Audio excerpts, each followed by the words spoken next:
নমস্কার, আমদুরিয়া নিউজে সকলকে জানাই স্বাগত। আমি বর্ণা। এবার চাকরিহারা শিক্ষক শিক্ষিকাদের আন্দোলনের জেরে কলকাতার বিকাশ ভবনের গেটের একাংশ ভেঙে গেল। বৃহস্পতিবার দুপুরে এমন ঘটনা ঘটল। চাকরিহারা শিক্ষক শিক্ষিকারা বিকাশ ভবন ঘেরাও করে অবস্থান শুরু করেছেন। পুলিশ পরিস্থিতি আয়ত্তে আনলেও এলাকায় তুমুল উত্তেজনা রয়েছে। আন্দোলনকারী চাকরিহারা শিক্ষক শিক্ষিকাদের দাবি, তারা নতুন করে কোনো পরীক্ষা না দিয়ে সসম্মানে চাকরি ফেরত চান। বিকাশ ভবনের সামনে উত্তেজনা আরো বাড়ে। সেখানে বিধাননগর পুর কর্পোরেশনের চেয়ারম্যান সব্যসাচী দত্ত পৌঁছলে তাকে ঘিরে চোর চোর স্লোগান দেন অনেকেই।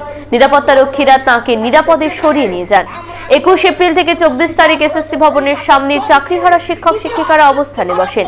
গত 7 মে থেকে বিকাশ ভবনের সামনে অবস্থান শুরু করেন চাকরিহারাদের একটি অংশ, কারণ এসএসসি চেয়ারম্যান এখন বিকাশ ভবনে বসছেন।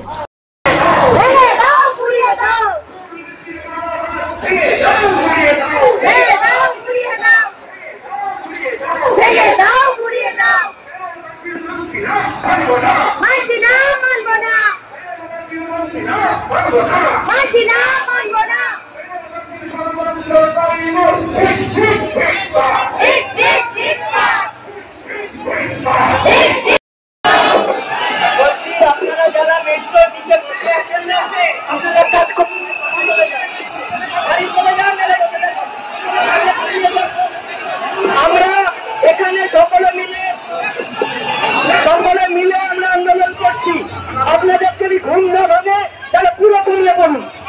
এখানে আসুন, সকলে একসাথে আসুন, একসাথে লড়াই করুন।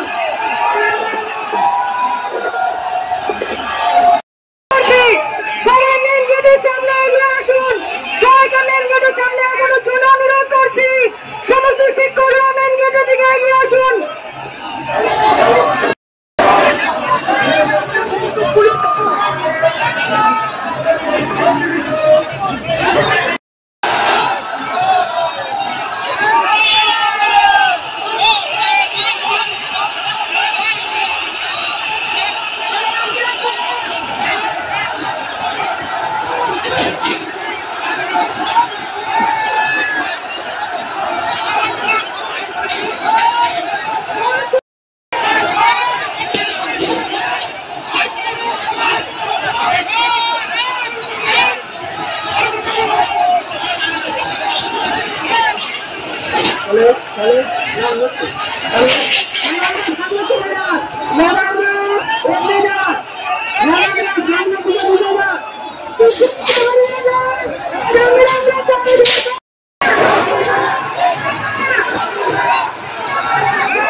এখন এ পর্যন্তই। পরবর্তীতে আবারও ফিরবো নতুন আপডেটের সাথে। আমদুরিয়া আপনাদের সঙ্গে আছে, আপনারা আমদুরিয়ার সঙ্গে থাকুন।